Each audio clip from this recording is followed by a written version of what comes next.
Ethan Drake stepped off the orbital shuttle, his heart thrumming with anticipation, and his gaze marveling at the alien vista laid before him.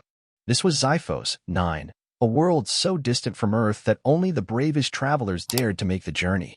He had arrived in the modest starport of Marathis Spire, a city named for the tall, obsidian needles that jutted from the planet's crust like blackened fingers pointing toward the crimson sky. The air was thick with exotic perfumes, pungent spices, and the faint metallic tang that clung to the surface after frequent dust storms. Like all newcomers, Ethan's eyes wandered everywhere, taking in the shimmering neon signs that advertised goods in alien scripts, the serpentine vehicles that glided along magnetic rails high above the streets, and the throngs of species who walked, slithered, or floated in the wide avenues below. He was a tall man by Earth standards, though here, among the towering Nerethi traders and the spindly Coresians, he felt nearly average in height. He wore a simple traveler's cloak over his lean frame, trying not to stand out in a place where so few humans ventured. Pushing through the crowds, he clutched a small datapad where the address to his new home was stored, a tiny apartment he had hastily rented through a planetary housing network. He had never met his landlady in person, only glimpsed her in a grainy holocall. Her name was Nyxara. Night was not far off. HFY 9 orbited a red giant star, making twilight an extended affair wherein the atmosphere turned a deep burgundy, bathing the city in a surreal glow. In this half-light, the cityscape appeared as a labyrinth of black towers, glowing conduits, and swirling dust devils tinted by the red sun. The wind picked up, carrying with it scraps of alien music and snippets of half-understood conversation. Words in a dozen tongues pressed in on Ethan, reminding him that he truly was a stranger here. No matter, he thought, I came here to start anew. Turning a corner, he consulted the datapad again. Block 47, Spire District. This was the address. The building looked old but well-maintained. Dark, sleek metal formed its exterior, etched with swirling patterns. Gaps in the design revealed luminous strips of colored energy that pulsed faintly, as though the building itself were alive and breathing. He stepped into a small, enclosed courtyard. A statue of some ancient Zyphosi deity loomed, carved from a single piece of jade-like crystal, its many eyes turned skyward. Hesitating only briefly, Ethan stepped onto an anti-grav lift that ascended along the building's exterior. Though primitive by galactic standards, the device hummed reliably, lifting him to a landing just outside what appeared to be the 10th floor. There, a wide corridor stretched out, doors lined neatly along the walls. At last, he found the correct unit number, 4037A, and pressed the buzzer. A faint chirping note sounded on the other side, soon followed by muffled footsteps. The door slid open to reveal Nyxara. She was not quite as Ethan remembered from the small, flickering holoscreen. She was captivating. Her skin, smooth and emerald-hued, reflected the faint luminescence from the overhead lights. She had large, expressive eyes, midnight blue hair pulled into a twisting arrangement that fell over one shoulder, and elegant ridges along her neck that gleamed softly. She wore a loose, flowing gown made of iridescent fabric that shimmered with the slightest movement, revealing the lithe lines of her figure. She regarded Ethan with a mixture of curiosity and warmth. "Welcome," she said, her voice mellifluous and soothing. She gestured for him to come inside. "You must be Ethan Drake. I trust your journey was not too arduous." He stepped through the threshold, suddenly aware that the living space was large, albeit filled with unfamiliar furniture. There were low, cushioned platforms instead of chairs, an oval-shaped table of swirling purple stone, and a series of floating lamps that circled the room in a slow orbit. More peculiar artifacts adorned the walls, some depicting star maps of galaxies he'd never heard of, and others showcasing landscapes of crystalline forests. Ethan bowed his head slightly, unsure of the local custom. "Yes, I'm Ethan. And you must be Nyxara. Thank you for meeting me. I hope the arrangement we made is still acceptable. I know we communicated only briefly." Nyxara smiled, revealing neat, pearly white teeth that contrasted with her emerald lips. Of course. You will find I am not an unreasonable landlady, Mr. Drake. Please, set down your things. The place is yours for as long as you need. Or, at least, as long as you can pay the rent." She laughed softly at her little joke, and Ethan found himself smiling too. At least her sense of humor felt somewhat aligned with what he was used to. He set down his duffel bag in the corner and took a moment to truly look around. The living space was more than adequate, though the ceiling was higher than he was used to, likely accommodating taller species. The walls were tinted a pale lavender, and the floor was covered in an intricate mosaic of tiles that shimmered with embedded crystals. A wide window stretched across one wall, offering a panoramic view of the city's spires and the swirling red skies. As Nyxara walked toward a small kitchen alcove, Ethan's attention was momentarily pulled to the subtle sway of her form. Though they were of different species, he could not help but find a certain grace in her movements. Her emerald complexion accentuated her every curve, and the slight ridges on her temples, descending around the edges of her cheeks, gave her an air both exotic and regal. He shook himself inwardly, reminding himself that this was a business arrangement. He was merely renting a space in her home. She beckoned him toward a round, transparent container where an amber liquid was gently simmering. Steam rose in curling tendrils, carrying an unfamiliar but enticing aroma. "You must be exhausted, Mr. Drake. May I offer you some Nyxara? It's a traditional Xiphos infusion, served hot. It has restorative properties, or so we believe." Ethan nodded. "Thank you. And please, just call me Ethan." She filled 2 slender cups made from a translucent, opalescent material and handed one to him. With a graceful motion, she sipped from hers, her eyes never leaving his. Ethan followed suit, letting the warm drink wash over his tongue. It was floral, slightly sweet, with a faint tang that made his lips tingle. Not unpleasant, just different. "How do you like our world so far?" she asked, her tone inviting conversation. He searched for the right words. "It's breathtaking. A little overwhelming, but I can see there's a lot of beauty here, and mystery." Nyxara nodded, setting her cup down gently. "That is an apt description of Xiphos 9. We have our beauty, yes, though we also have hidden perils. The storms can be quite fierce, and the city's underbelly is rife with opportunists. But if you keep your wits about you, you will find the rewards of living here are many. What brings you here, if I may ask?" Ethan paused, taking a small breath. "A fresh start, I suppose. Had a few complications back on Earth. It was time for a change, and I'd heard that Xiphos 9 was welcoming to Outworlders looking to begin anew." "You are not wrong," she said, her voice low. "Many from the galaxy pass through these spires, seeking something: wealth, freedom, secrets, redemption. Perhaps you will find what you seek, Ethan." A companionable silence fell between them, the hum of the city outside filling the pause. Nyxara glanced at a small chronometer embedded in the wall. "It is getting late," she observed, her smile turning a bit sheepish. "It would be rude of me to keep you up with idle chatter. Your sleeping quarters are just beyond that door. I had the bed custom made to be more in line with human proportions, but do let me know if you require any adjustments." Ethan set his cup aside, offering a polite dip of his head. "Thank you again. Really, this is more kindness than I expected. The last place I rented sight unseen was a cramped bunk aboard a space freighter. This feels almost luxurious in comparison." Her laughter echoed softly. "I do hope you'll find it comfortable. If you need anything, I am on the next floor up. We share some facilities, such as the laundry ports and the communal courtyard. Simply call if you need me." She left with a graceful bow, the door sliding shut behind her. Ethan let out a long breath, fatigue finally catching up to him. Gathering his duffel, he made his way into his new bedroom. The bed was indeed a decent size, covered with a single plush duvet that shimmered like the wings of an iridescent insect. Collapsing onto it, he stared at the swirling patterns in the ceiling, mind racing with thoughts of what tomorrow would bring. In the middle of the night, he awoke to a strange sensation, as if the entire building was humming. The city, it seemed, never truly slept. He heard vehicles passing overhead, the hiss of mechanical joints, the occasional burst of alien music. Eventually, the steady rhythms lulled him back to slumber, filled with dreams of starlit journeys and emerald eyes watching him from the shadows. When morning, if such a concept existed on a planet with a red giant star, arrived, Ethan found himself greeted by a soft, dim light. Pulling himself out of bed, he gazed out the window. The spires of the city shimmered under the burgundy glow, dust motes swirling in the high breeze. He stretched, feeling his muscles protest from the previous day's travels. He spent the next hour unpacking and trying to make sense of the alien appliances in the apartment. The kitchen was a marvel to him. It had a cylindrical contraption that apparently heated food using compressed plasma, and a floating orb in one corner that dispensed water when tapped in a certain pattern. Everything felt foreign, and yet it was oddly intuitive once he explored it. A soft chime alerted him to a visitor. Confused, he made his way to the door, which slid aside to reveal Nyxara once more. She carried a small basket filled with something that looked like violet fruits and greenish bread. A faint blush tinted her cheeks. I realize you might not have had time to shop for groceries, she said. So I brought you a few staples. I hope these are acceptable to your human palate. Ethan offered a genuine smile. That's very kind. Thank you.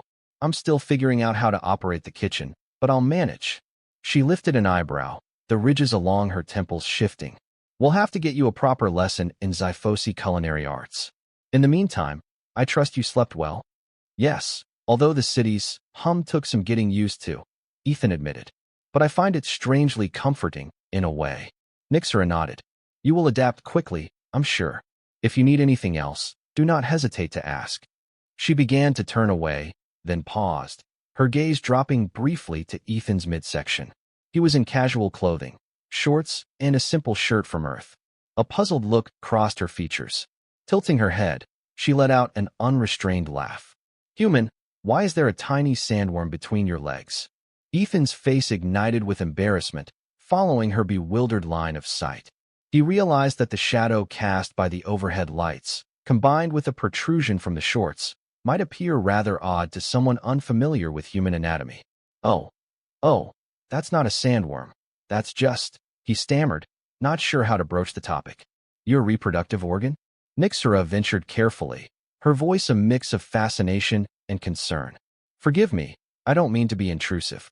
Our educators always told us humans were somewhat similar to us anatomically. But is it always so external? He cleared his throat, cheeks burning.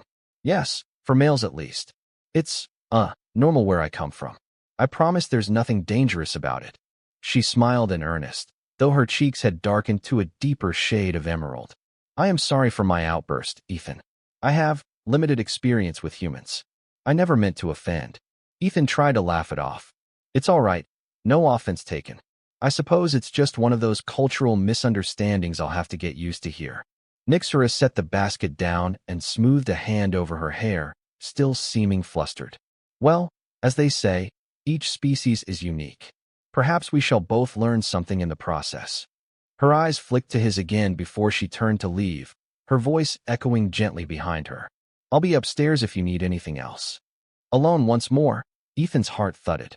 He stared at the closed door, his mind reeling from the bizarre and intimate exchange. Yet, he couldn't deny there was something endearing about Nyxara's earnest curiosity. They were from different worlds, different anatomies, different life experiences. It felt surreal, but also thrilling. He tried to shake off the momentary awkwardness, returning to his unpacking and errands for the day.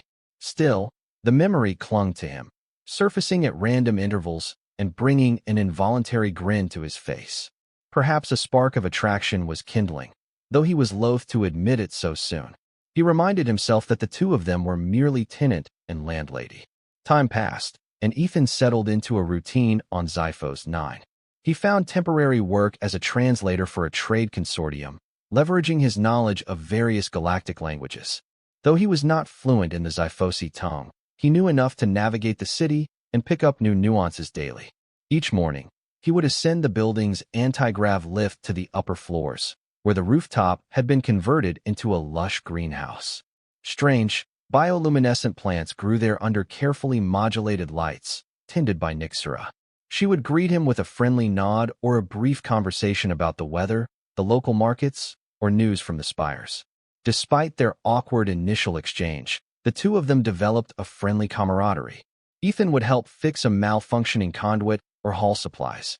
Nyxara would offer him a taste of a new dish she had experimented with, carefully noting his reactions to the flavors.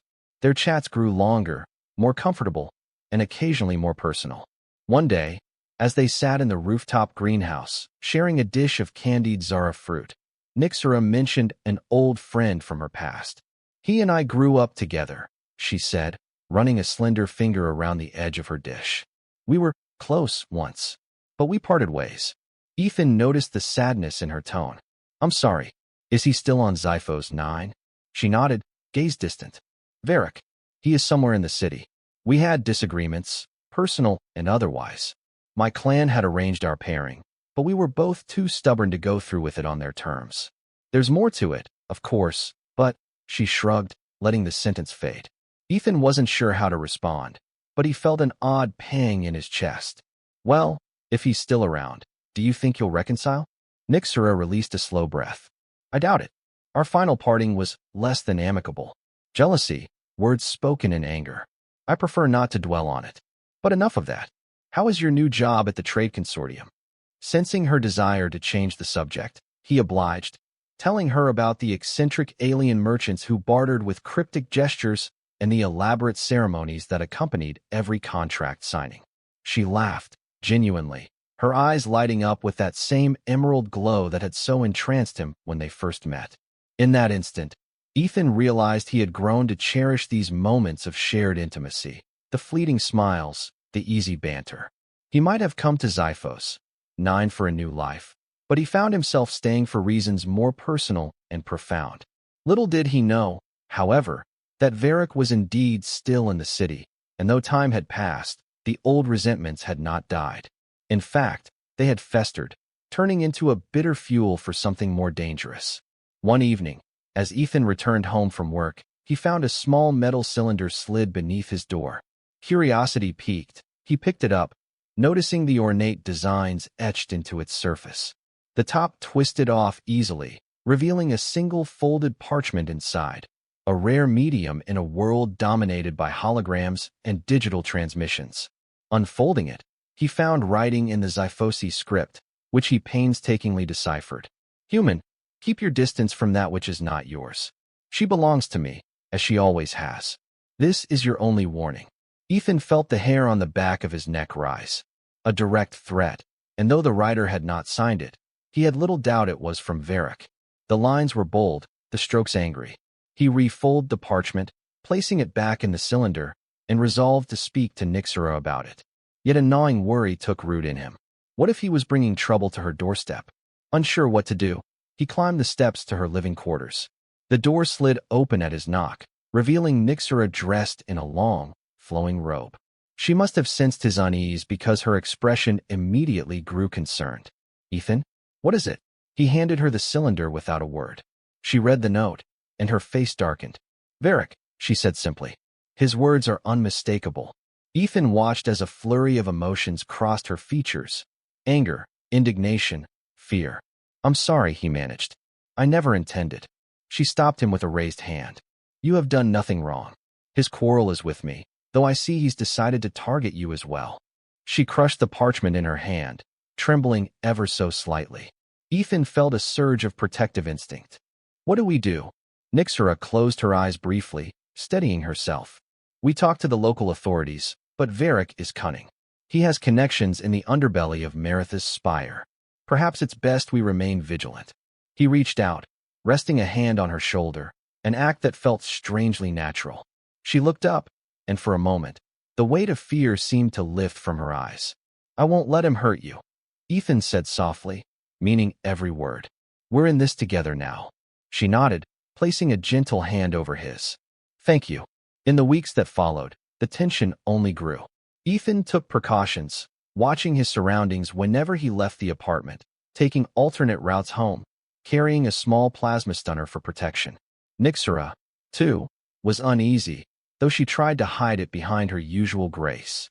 Their budding closeness offered some comfort against the encroaching shadows, each stolen moment of laughter or shared meal a respite from the worry that gnawed at them. Time pressed on, and with it came the city's unrelenting pace. Twisting spires, glowing walkways, and the ceaseless hum of alien life formed a constant backdrop. Yet behind the scenes, Varak's machinations continued. An incident at Ethan's workplace, files mysteriously corrupted, equipment failing, sent a clear message that he was not beyond Varak's reach.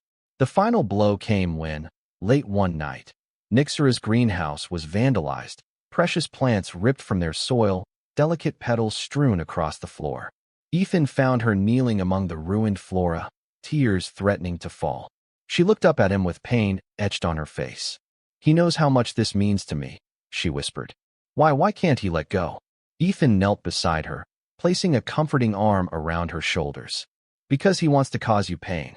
He's trying to drive a wedge between us, or scare me away. Her eyes met his, luminous and fierce despite her sorrow. I won't give him the satisfaction, and neither should you. The moment hung between them, charged with emotion.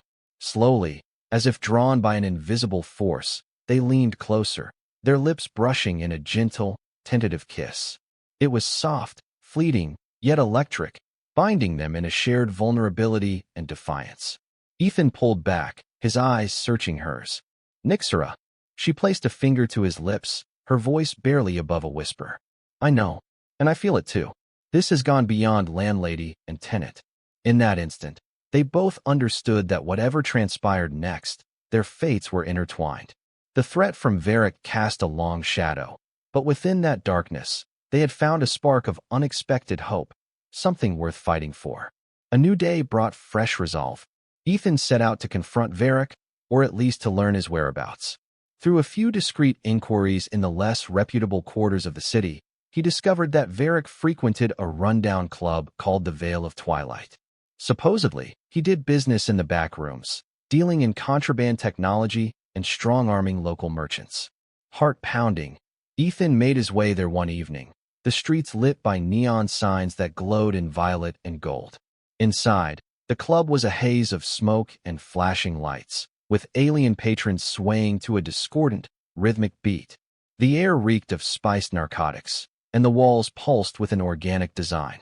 After some tense negotiation with a bouncer, a hulking, multi-limbed creature that towered over Ethan, the human was allowed to enter a dim hallway leading to private rooms. It was there he found Varak, flanked by two scaly henchmen, sipping an electric blue concoction from a crystal goblet. The alien stared at Ethan with cold, amber eyes. He was tall, with pale, silvery skin and a series of sharp ridges running along his cheekbones. Dressed in dark robes embellished with symbols of an old Xifosi clan, he radiated an aura of danger. A faint sneer twisted his lips as he regarded the human. Well, Varak hissed, his voice low and almost serpentine. The bold human dares approach me. Has she sent you to beg for mercy? Ethan stood tall, refusing to be intimidated. I'm here on my own. You want to threaten me? Fine. But leave Nyxara out of this. If your quarrel is with her, handle it like an adult, not a coward skulking in the shadows. One of Varak's henchmen snarled, baring jagged teeth. Varak held up a hand, halting him, before leaning forward with a dangerous smile. You speak of cowardice, human, yet you have no notion of our ways. Nyxara was promised to me by our clan's arrangement. She betrayed me, humiliated me. You think I will let her live happily while I am cast aside? No, I have grander plans. Ethan clenched his fists. No arrangement or tradition justifies threats and vandalism. If she does not wish to be with you, that's the end of it. Varak's laughter was soft and menacing. Humans are so naive. Do you think her presence in my life is but a matter of romantic fancy? Our families once held power, control. A union between us could restore that. Her denial is an affront to my clan's honor. And now, you, a lowly foreigner, have the nerve to stand in my path. Ethan held his ground, though fear coiled in his gut. Stay away from her, he said, his voice unshaking. Or I promise you'll regret it. Varak regarded him with mirthless amusement. Oh, and how will you enforce such a promise? Are you so enthralled by her charms that you would risk your life to stand against me? Ethan swallowed, but his resolve was firm. Yes. A predatory grin spread over Varak's face. So be it. He motioned to a small table, where an ornate blade lay. The steel glimmered with a faint, crimson edge, an alien craftsmanship that whispered of deadly technology woven into the metal. We settle disputes in a more direct manner on Xiphos 9. If you fancy yourself her champion, let us do this properly. A duel. If you win, I'll leave you both in peace. If you survive to enjoy it. If I win, well, I think you understand what that means. Ethan's mouth went dry. He had anticipated intimidation, maybe a fight, but a formal duel was an entirely different matter. Still, retreat would only embolden Varak. Summoning his courage, he nodded. Name your time and place. Varak's eyes narrowed. Tomorrow, at the Arena of the Thousand Lights, just after second dusk. Bring whatever weapon you wish. I will show you the might of the old ways. Ethan turned to leave, ignoring the mocking laughter that followed him out. The club's pounding music did little to mask the thunder of his own heartbeat. He had never fought a duel to the death, least of all against an alien with ties to a formidable clan. But he had no choice. For Nyxara's sake, he had to face Varak. He returned home, pale and trembling. Nyxara was waiting, her anxiety evident in her tense posture. When Ethan told her of the challenge, she gasped, anger and worry contorting her features. You can't go through with this. He's a trained warrior, connected to powerful families. They will not fight fairly. Ethan took her hands in his, meeting her gaze. If I refuse, he'll keep coming at us. Perhaps you could run, hide, but that's no life. If he wants a fight, I'll give him one, and I'll end this once and for all. Tears welled in her eyes, but she blinked them away. You don't have to do this for me, Ethan.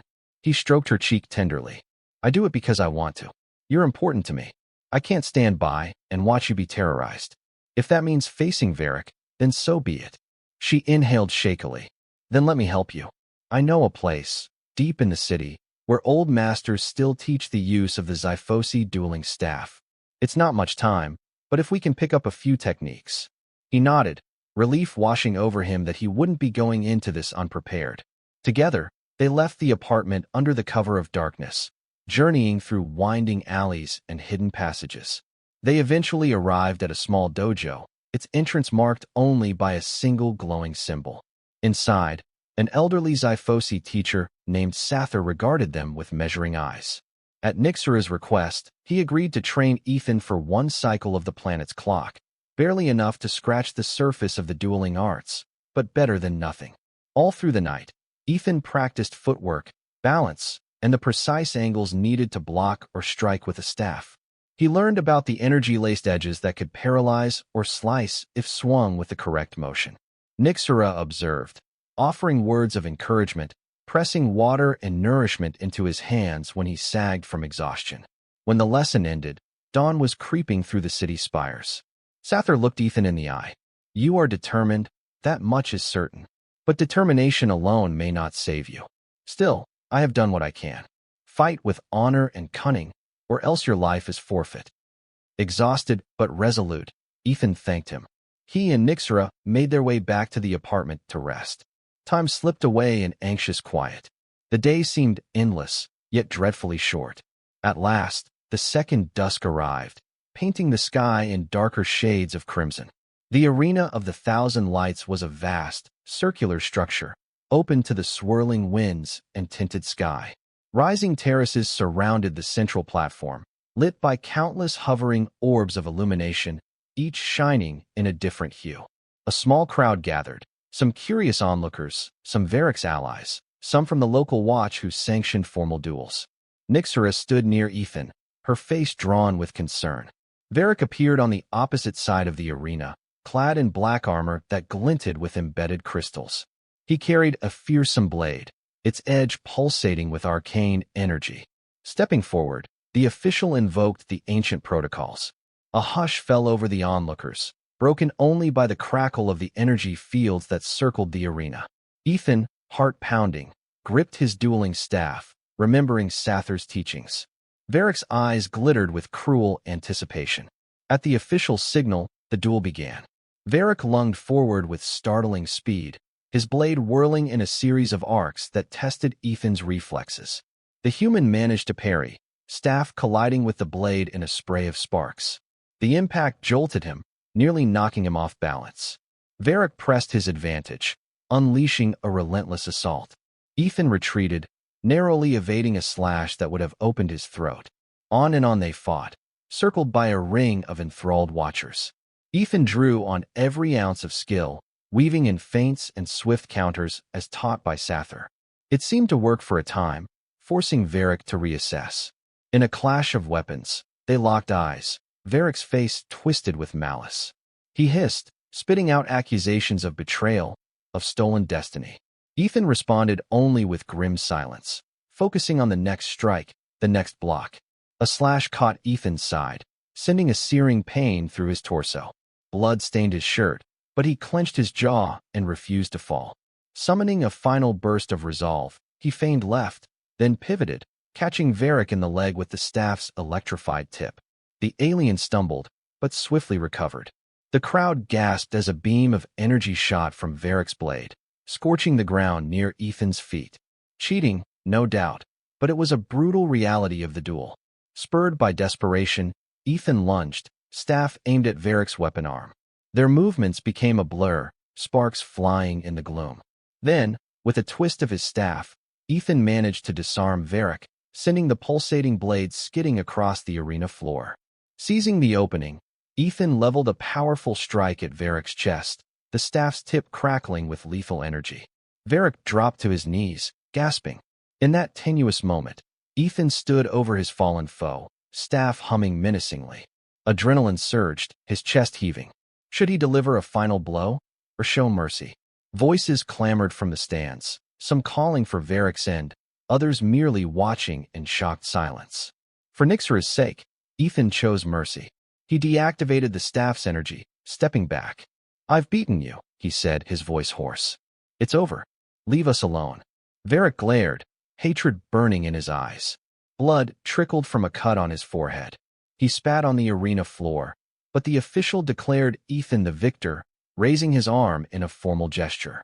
Nyxara rushed forward, tears streaming as she pressed herself to Ethan's side, supporting his weight.